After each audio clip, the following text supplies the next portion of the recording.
medo é algo totalmente inconsciente do ser humano, né? Ele é algo totalmente primal que, né, ajudou na nossa sobrevivência e a avançar na nossa sociedade como ela é hoje. O medo, ele é um grande influenciador das nossas decisões. Muita gente, a gente deixa de fazer alguma coisa por causa do medo e ao contrário também acontece. E uma representação de medo que eu vi no mangá recentemente é no mangá de Kagurabachi com Seiichi Samura.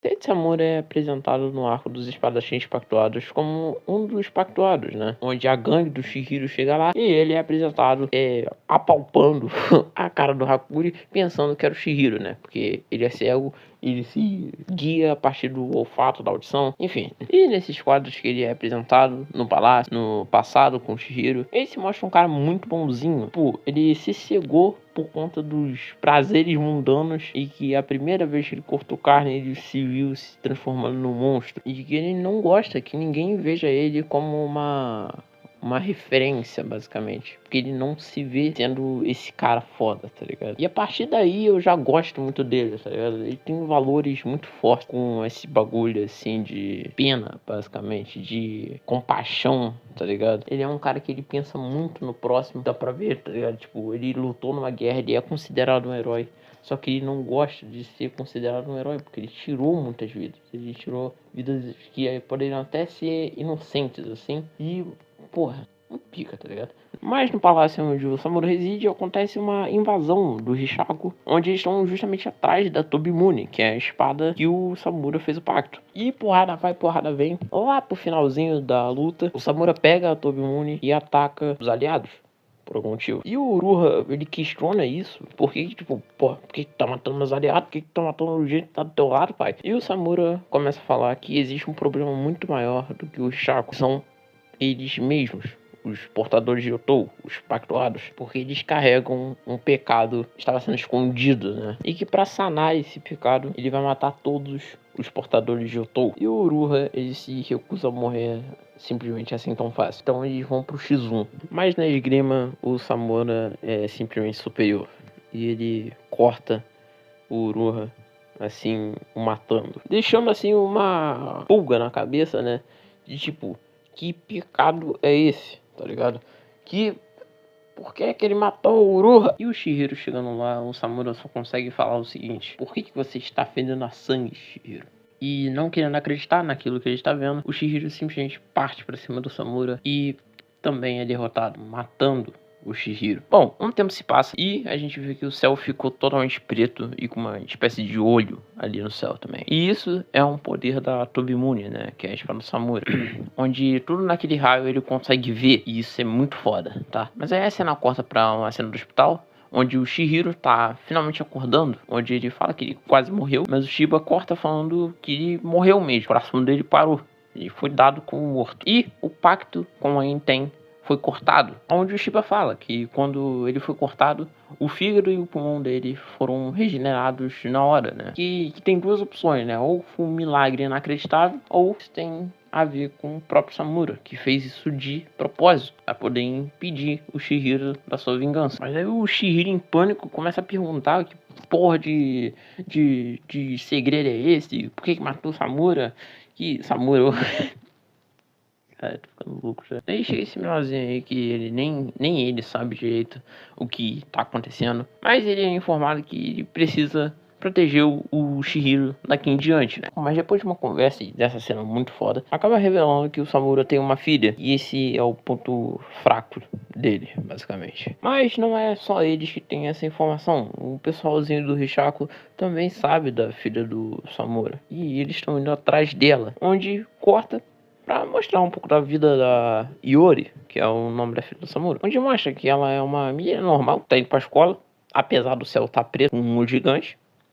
Padrão, né? Onde mostra que por diversas vezes durante o sonho, algum sonho dela, ela sonha com um cara. Só isso que ela sonha. Tem um cara no sonho dela que ela não sabe quem é. Mas os caras do Rishaku acham onde está a Iori e acabam invadindo. Só que a gangue do Chihiro acaba chegando também. E nisso a missão é uma só: proteger a Iori, filho. esquece. E a Iori meio que do nada ali, ela acaba perguntando se eles sabem de alguma coisa. E se eles sabem contar pra ela, tá ligado? E nisso é revelado que a Iori tem um selo na memória dela. E que aos poucos ela tá quebrando esse selo sozinha. Aí eles pegam a Iori e numa fuga insana pra proteger ela, onde acontece essa cena aí. Que, meu amigo, eu gritei quando eu vi essa cena. Eles chegam num lugar seguro e daí eles começam a contar sobre do porquê o Samura ter escolhido fazer esse selo. Foi ele que pediu pra fazer esse selo. Porque apesar do Samura ser enxergado como um herói, né? Alguém que lutou na guerra, o salvador do país, do Japão, para algumas pessoas ele é visto como um traidor, um verme, uma escória, um assassino. E para uma criança, né, daquela idade, ser filha de alguém que enxergado dessa forma, não é lá a coisa mais agradável do mundo, né? E aos poucos que eles vão falando isso, o selo vai se quebrando, ao ponto de que finalmente ela lembra quem é aquele homem que ela tá segurando na mão, o próprio pai dela. Mas depois dessa conversa, eles têm um acordo com a Iori de selar os pensamentos dela de volta. E claro que não vai ser tão fácil assim. Eles precisam chegar lá em cima do hotel primeiro. Depois de várias cenas de batalha insanas, umas cenas muito pesadas pra uma criança do nível da Iori, eles chegam lá no terraço, onde finalmente ela vai voltar a ser uma colegial e ter uma vida padrão, onde ela não é filha de Seiichi Samura. Só que uma coisa que eu esqueci de falar, que tem esse gordinho aí que é um amigo de escola dela, aí ele tá lá no hotel, no meio daquele caos crudo, por algum motivo. Então ele se joga no meio do perigo, né, e querendo proteger alguém, né, porque ele se inspira no Chihiro, né, não dá pra ver. Então o cadeado finalmente se quebra e a Iori desperta como filha do Seiichi Samura, defendendo ele no estilo do Yai da Pureza Branca. Mas a cena corta pro passado de 9 anos atrás, onde o Samura tá junto com a Iori no hospital, onde eles estão de visita da mãe da Iori. E essa mãe da Iori pede pro Samura cuidar da Iori finalmente. Mas o Samura vem com aquele papo de que as mãos dele estão sujas de sangue e que ele não pode pegar a filha dele com essas mãos. Mas a ex-mulher dele fala pra ele largar disso e se prestar mais atenção no futuro. Ele, relutante, aceita mesmo assim. E lembrem dessa frase. Eles estão de rolê lá pela cidade quando o Samura decide passar lá no dojo, onde o Samura treinou. Nisso o pessoal de lá começa a reconhecer o Samura, né? E mostrar grande admiração por ele, que o Samura não gosta desde aquela época. E a Iori, vendo o Samura recebendo diversos elogios, ela lembra do que a mãe dela falava, que o Samura é um traste, que pra ela nunca se apaixonar como um cara como o Samura, e tal e tal. Daí ela, numa explosão de raiva, fala que o Samura não é nada daquilo, que ela não é herói coisa nenhuma, e que ele abandonou a mamãe, que é verdade. E nisso ela pega uma espada de treino e fala que vai derrotar os caras maus com os olhos fechados, porque ela tá de olhos fechados, ela acaba dando de cara num poste. Nisso eles vão fazer uma visita na mãe da Iori e ela acaba dando um esporro ali no Samura, que não soube cuidar da própria filha. Nisso eles começam a ter uma relação de pai e filha bem da hora, tá ligado? Com eles competindo pra quem cozinha melhor pra mãe deles, essas coisas assim, e ela sempre de olhos fechados, né? Ela sempre faz as coisas de olhos fechados, que o Samura também não gosta e chama a atenção dela, só que não adianta nada, né? E nessas indas e vindas no hospital, a mãe da Iori falava sempre que estaria pronta para voltar, que uma hora ela está com energia suficiente para sair daquela cama. Só que a doença acaba atacando e ela não sobrevive, deixa tanto o Samura tanto a Iori, né, desolados. E a Iori sentada ali no chão, o Samura vendo ela chorando, acaba lá indo até lá meio relutante, como se tivesse um pouco de medo. E ele acaba lembrando do que a mulher dele disse: preste atenção no futuro. Então ele vai lá e dá um abraço, confortando a Iori como um belo de um pai. Mas aí o Rishaku aparece pra discutir sobre esse tal pecado, tanto o pessoal vem falando desde o início do arco. E esse cara do Rishaku fala finalmente o crime que os portadores de Yotou cometeram, que foi o Kudoku. O Kudoku basicamente é uma bomba nuclear feita pela Shinuchi e o Keisei. Keisei é basicamente pactuado da Shinuchi. E o Kudoku devastou todo aquele país. Todas as pessoas que residiam naquele país morreram com o falar de uma palavra. E naquele meio tinham pessoas inocentes, não só pessoas imbuídas por aquela fúria, mas pessoas inocentes que só queriam viver suas vidas, crianças, pais, mulheres grávidas, foi devastado pelo Kudoko. E pra fechar com chave de ouro, ele fala que existe uma profecia de que um dia o Kudoko irá acontecer novamente, e dessa vez ali no Japão. E por agora parece que esse é o medo de Samura, o medo do futuro, o medo do Kudoko finalmente acontecer novamente. E no próximo quadro é explicado por que ele tá fazendo tudo isso. E tipo, por que ele matou o Chihiro, entre aspas, e quebrou o contrato com a Enten. Que basicamente todos os contratos vitalícios estão ligados de alguma forma com a Shinute. Então se o Keisei ou a Shinute serem destruídas, todos os pactuados morrem. Então por isso que o Samura desenvolveu essa técnica de matar, entre aspas, só que recuperar com a Tobimune. E sobrando ele como pactuado. Assim, ele mata o Keisei e morre ele e o Keisei junto. Mas as cenas do passado continuam e mostram um pouco mais do dia a dia do Samura e da Yori, onde a Yori continua indo pro dojo treinar e dela indo pra escola, onde ele pergunta como tá sendo os dias dela na escola. E ela fala que tá indo bem, tá ligado? Tá todo mundo falando lá que ela é filha do Samura e o filho do herói de guerra. Mas é voltando do dojo que a Yori vê um monte de lixo jogado ali na rua. E ela decide dar uma limpada ali, né? Já que o mundo também tava sujo. Aí quando o Samura foi jogar o lixo na lixeira, né?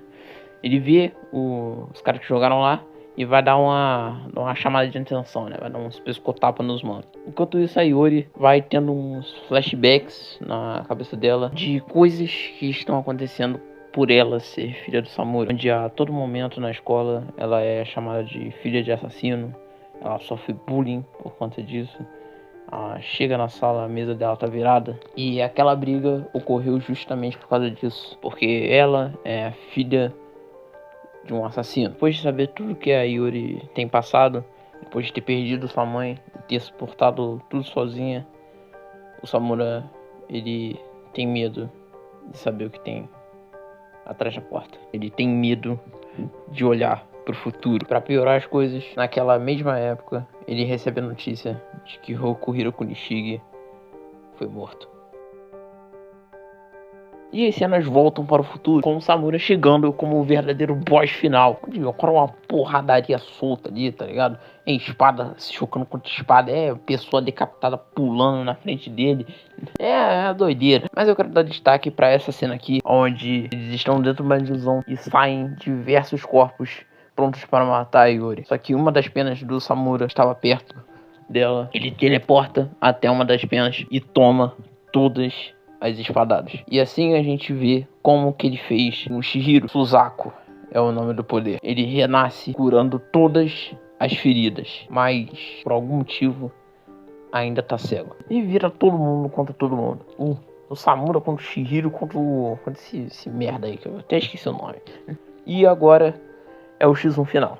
Chihiro contra Samura. Ou como no mangá é retratado, Entei contra Tobimune. E cara, essa batalha aqui é basicamente um choque de espadas. Simplesmente os dois usando o Iai da Pureza Branca, que é uma técnica de pura explosão de força bruta. Uma técnica para acabar com a luta rápida. E no meio dessa batalha, o Chihiro conta o seu plano, que é quebrar a Shinute. E assim todos os contatos serão quebrados e ninguém morrerá. Já que a Enten, que é a espada que ele tem, o pacto, foi feita justamente para isso, como uma redenção do Rokuhira. Só que o Samura ainda tá muito cético sobre essa porra. Então ele continua. E Yai da Pureza Branca a todo momento. Tanto que a mão do Chihiro começa até a sangrar. Que aí ele prova que o plano dele pode dar certo no momento em que o Chihiro racha a lâmina dele. Mas o Samura cura a espada com o Suzaku e eles vão pro duelo final. No meio de vários flashbacks de preste atenção no futuro, da Yori falando que vai lutar ao lado dele, onde se prepara pro último golpe. Só que o último golpe não acontece, porque ele finalmente consegue abrir a porta e finalmente abrir os olhos para o futuro.